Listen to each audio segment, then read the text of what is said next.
bit short on time, so we'll have now the presentation of Group 8, and hopefully Simon will join us while you are presenting, and I will try to chat with him and prepare him. So please go ahead. Yeah. So we are Group 8. We had the evolution of lateral-line system sensors and morphology in a fish. And the group members were Daito Tsujitami, Elena Lukianova, Florian Donham, and Simon Huber. And basically, we had to model a salamander without legs trying to swim. And my approach was more theoretically, and I thought a salamander without legs is basically a snake. So I looked what the research community has done with snake robots, and look what we can take from them. So yeah, and first I'll present how snakes move, natural snakes move, and then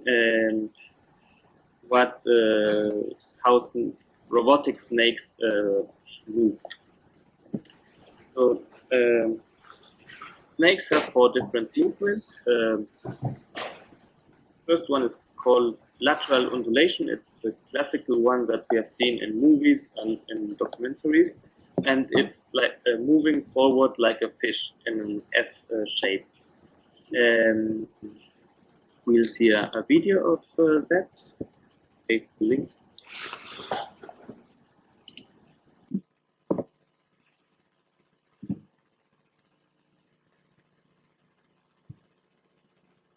So this is the classical movement that we all know,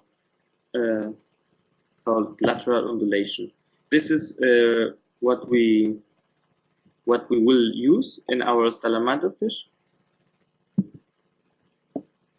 and then there's another movement called concertina, in which the snake compresses itself and then expands. So here's an example of it.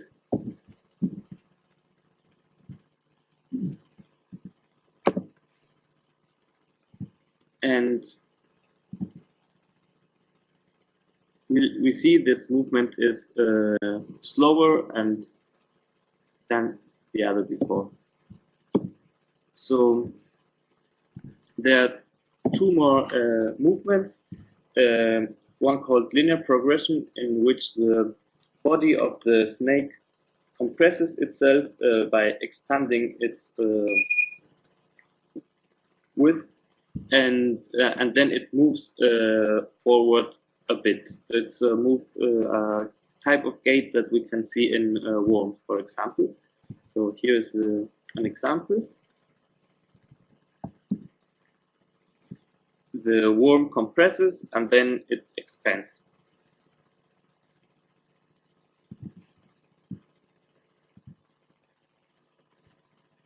Here you've got the video in the chat. And the last movement is called side winging, and it's when the snake moves laterally, especially when it's in the desert, for example. It's because of the terrain. So here we see the snake moving laterally in this animation. And this different gaits are important because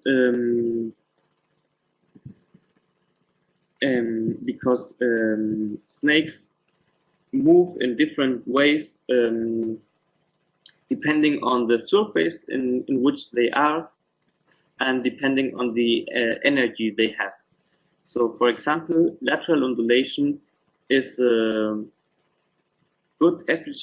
is energetically good for the snake, and concertina, is a compressing movement, and expanding is bad, has a bad efficiency.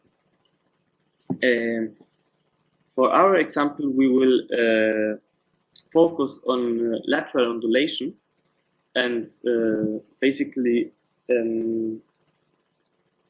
all the robotical snakes perform this movement principally, and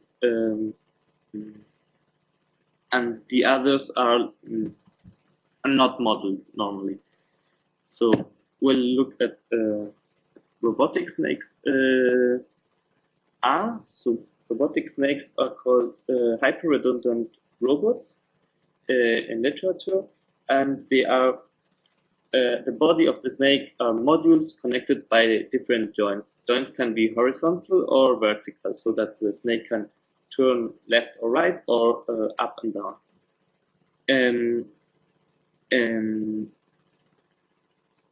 Yeah. There are different type of snakes, and each investigation group has developed another ones. The first robotic snakes that I have read from are from the 70s, and they had wheels attached to the body.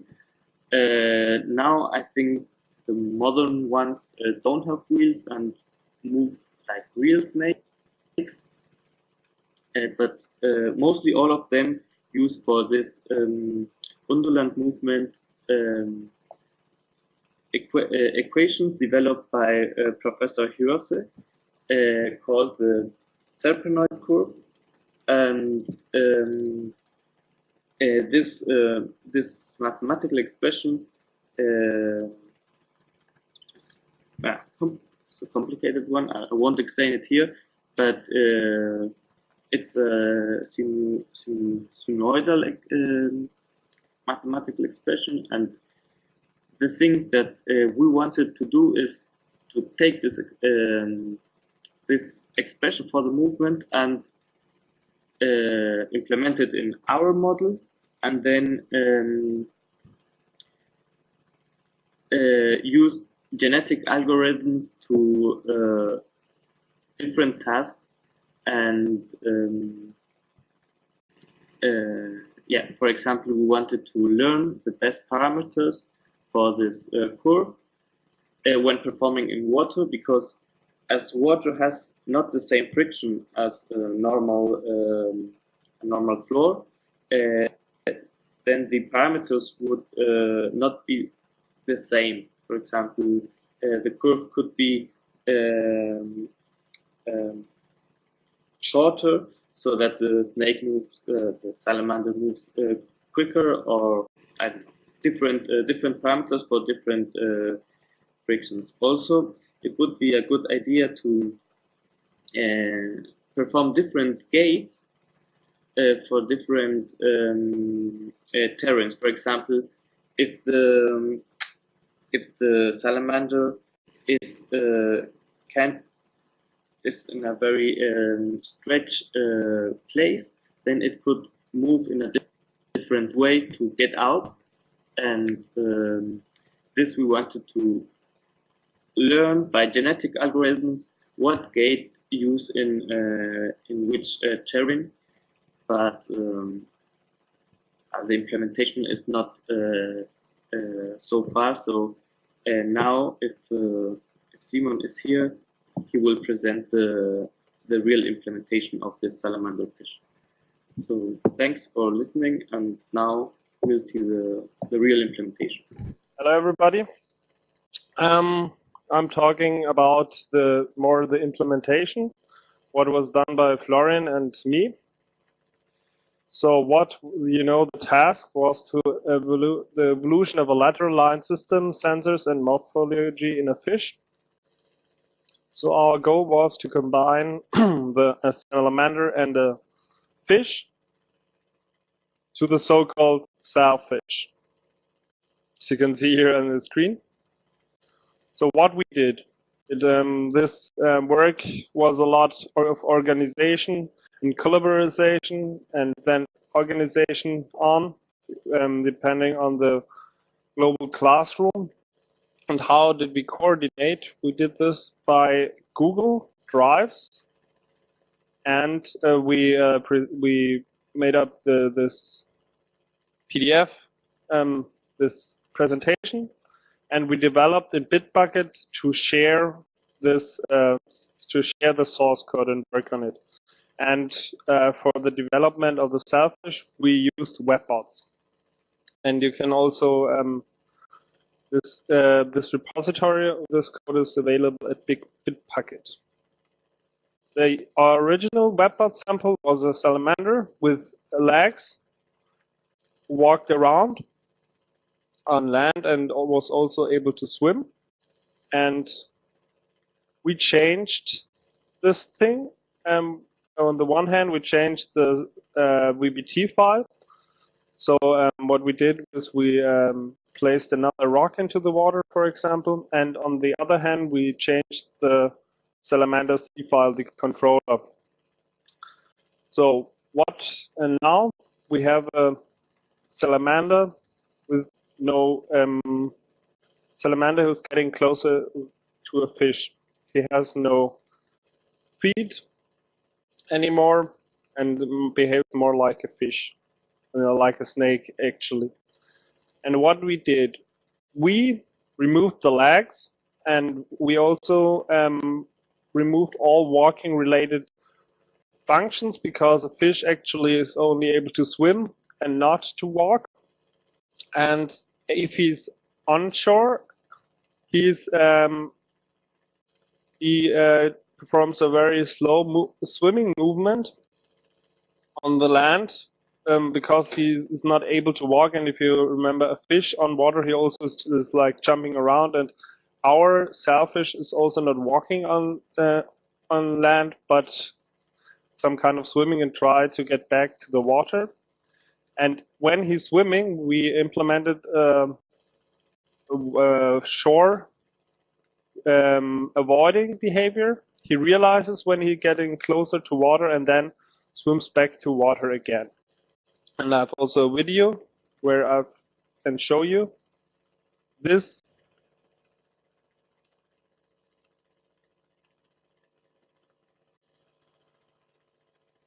You can see he's coming close to shore, then he realizes that he comes close to shore and swims right. You show again. Here he checks that he noticed that the elevation is getting that the water level is getting lower, and then he swims back to the water. And I think this is a very important feature of a fish to avoid beaching. So how could the next group optimize this whole function of this fish? I think a good way would be to use the genetic algorithm. What is that? You try to replicate the process of a natural selection, and to find what you do is you try to find candidates to solve a problem. The procedure is at first the initialization. You have a first generation which is randomly created.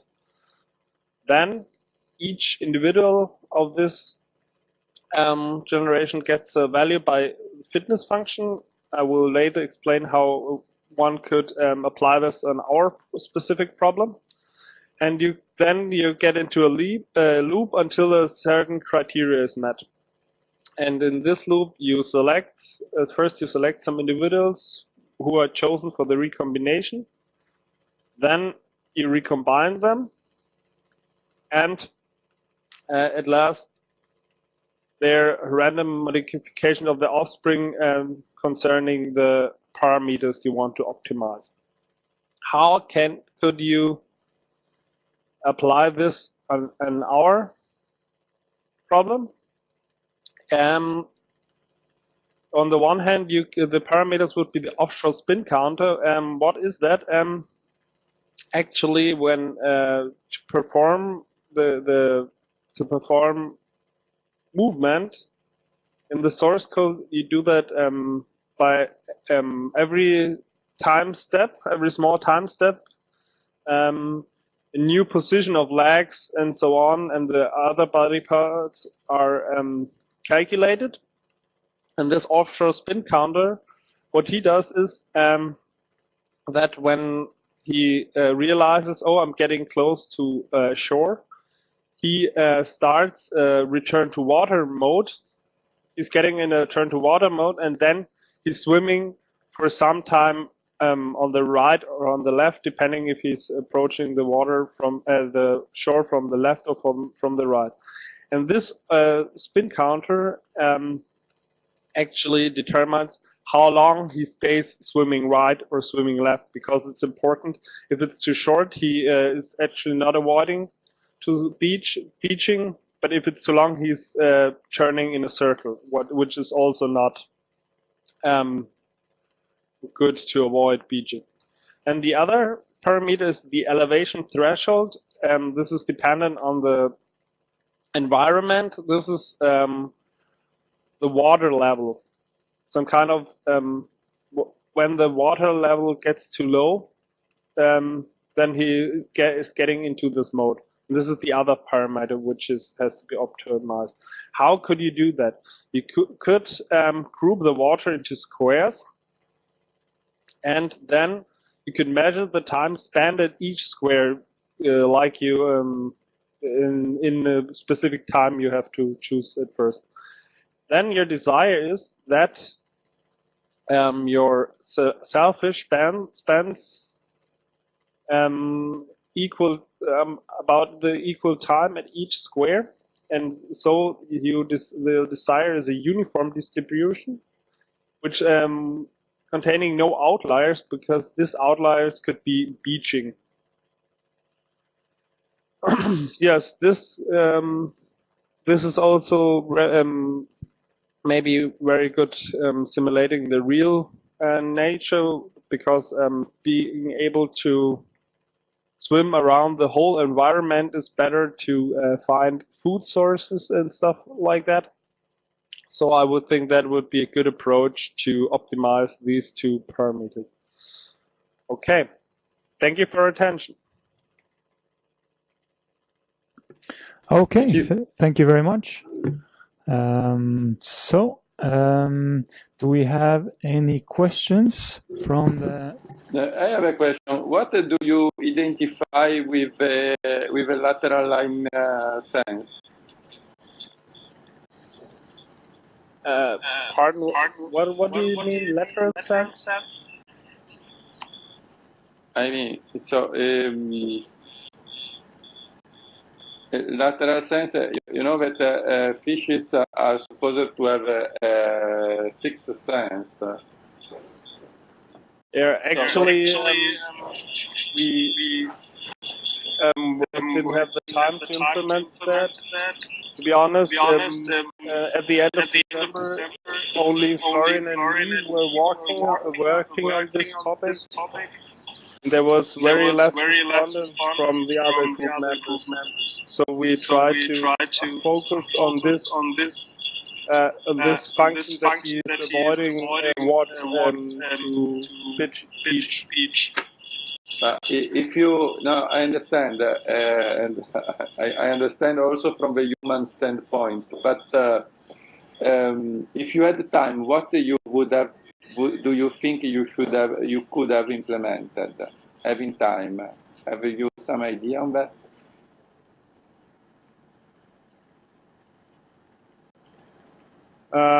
You mean the? If you had time, you did not implement it, but if you had time to implement it, what you think you could have implemented? What you would like to implement? Yeah, maybe sensors that measure the pressures from the side and who react on that. And if there's a lot of pressures from the right, maybe swim to the left.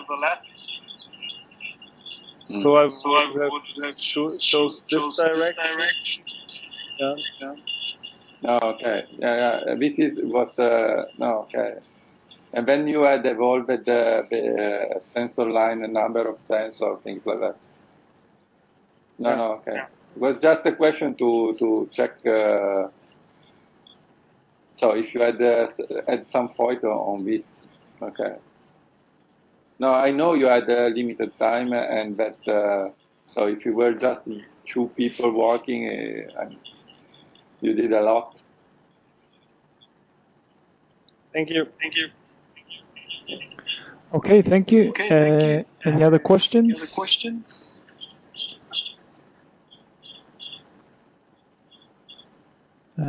Can't see any questions there. Okay, I really liked the collaboration tools you used.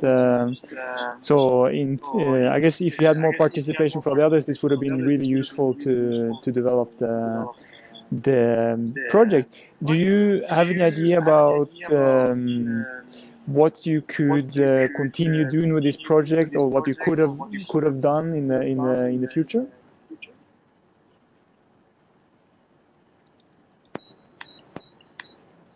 Is the question to me? Yeah, either.